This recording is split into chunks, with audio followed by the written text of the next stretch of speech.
we have Bittersweet, how deforestation diminishes chocolate production and spreads disease.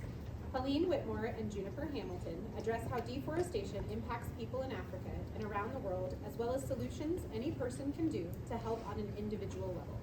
Please welcome Helene and Juniper.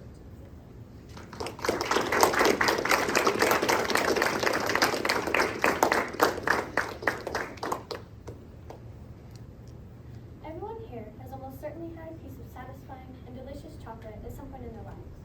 Whether at a birthday party, on Valentine's Day, or just a well-deserved treat after a hard day at work. Most of us are grateful that chocolate exists, but we may take it for granted as well. Not to mention, you likely haven't taken the time to Google exactly where that chocolate came from, like we have. It may surprise you to know that most cocoa is sourced from almost the opposite side of the world from where we are standing now. In fact, if it weren't for this country, nearly half your chocolate bar wouldn't exist. Côte d'Ivoire is the name of this spectacular cocoa-producing country, although some may refer to it as the Ivory Coast, for it is also used to produce large amounts of ivory from elephant tusks as well. The name of this country is French, which is due to the fact that most of West Africa was colonized by France. Before the French came, Côte d'Ivoire was very culturally diverse, with about 5 different ethnic groups. The different groups traded and coexisted with each other. The groups were very diverse, and these communities weren't solely focused on exporting all their goods. And then French colonization occurred, and they conquered a large portion of West Africa and changed the way of living for the native Africans already living there. The French designed the infrastructure in Côte d'Ivoire to be a large exporter rather than a place that receives imports. According to Science Direct, quote, Côte d'Ivoire produces about 42% of the world's total cocoa. This is a staggering amount and would not be the case if not for colonization. However, this cocoa supply may run dry very soon if we fail to fix an extremely threatening problem. With the increasing risks and effects of deforestation, chocolate production is starting a steep decline. People first thought that to grow cocoa, the trees required wide open space to be able to grow to their full potential. But the opposite is actually true. Cocoa trees require nearby trees to shade them and protect them from storms and gale winds. Deforestation is reducing the strength and health of cocoa trees, as well as their ability to produce. This pie chart shows just how much forest Côte d'Ivoire has lost. As you can see from the brown, about 94% of forests have been lost in the past 60 years. Aside from a dip in our delicious brown gold, deforestation has other major side effects for people, one such being the spread of disease. An example would be Ebola, a deadly virus that's highly contagious as it spreads through bodily fluids, some of which include saliva, urine, vomit, tears, and even blood. Imagine not being able to hug your family goodnight. That's how dangerous this disease truly is. Even when someone dies from the disease, all their belongings must be burned, as they could potentially be contaminated and get other people sick. On an interview on NPR, Veronique Tajo states, "Unfortunately, medical infrastructure has failed the majority of the people in the sense that medical infrastructures are not there." Veronique Tajo is a poet, author, and educator from Côte d'Ivoire who focuses on saving the environment for the sake of people in Africa and around the globe. Her famous book, In the Company of Men, is told through multiple perspectives about a devastating Ebola outbreak that impacted Africa in the years 2014 to 2016. Now, you may be wondering, well, what exactly does this disease have to do with the environment? An excellent question indeed. When the natural habitat of animals linked to the spread of disease gets cut down, it forces them to migrate, most of the time closer to human civilization. With the increased chances of coming across these animals and conditions, people are at a higher risk of getting the disease. Once someone gets the disease, it would spread from person to person until they were quarantined. On Veronique's interview on NPR, she says, "The environmental issue was at the forefront of the problem of the epidemic."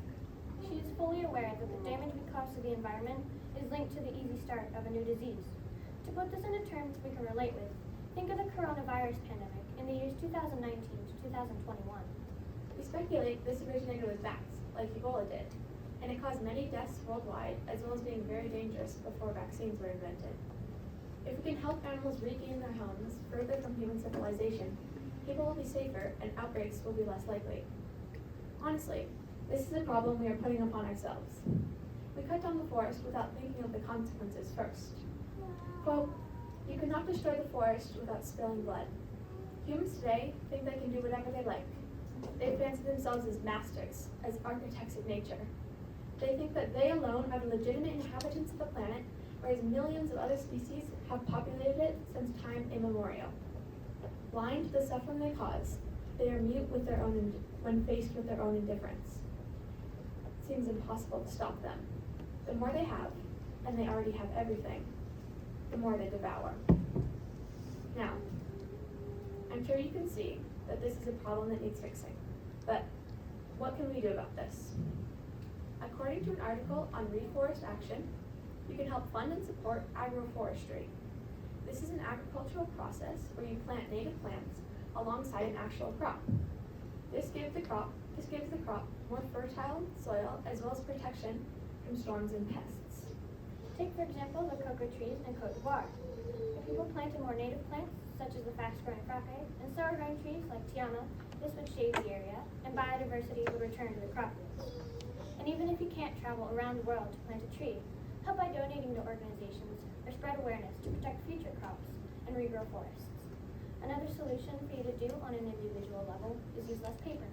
Logging industries are another major problem in Côte d'Ivoire, and this only adds to their problems of conserving natural forestry. If people reuse or consume less paper, the need for more paper production will lessen, hence less trees will need to be cut down.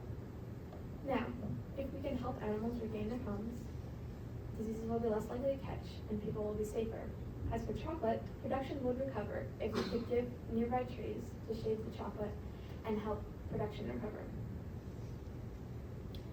Even then, there's another major problem impacting the environment: climate change. And even if you plant a tree or reduce the amount of paper you use, no matter what you do, if we keep worsening the conditions for the plants to even survive, then our planet will suffer great lengths unless we start working to fix it. Who here drives to work? Be honest. Have you considered biking to work? That doesn't sound like much. If everyone here in town stopped driving to different places, the local air would be much cleaner. This is because carbon dioxide rises into the atmosphere and acts as a blanket, making global temperatures rise. And plants and animals are unable to keep up with this rapid change. If people stopped emitting these gases, we would give the plants and animals a chance to reaccommodate and adjust to these changing conditions. Earth is fragile. We know that. And if we want a positive future for generations to come, we're going to have to start acting now. Now. Not tomorrow. Not tomorrow. Not next week. Not next week. Now. Go outside. Plant a tree. Start walking or biking places more often. Help fund and support agroforestry. Preserve natural treasures. And most importantly, spread awareness. So many things could be brought to light if we educated ourselves and others about the problems in the world. Tell people about conditions. Tell them that if not now, there may not be a comfortable future. Put forth effort to save the earth. For your friends, your family, and of course, chocolate. We have about a 2-minute break, and of course, there's chocolate if you would like during the break. Cool.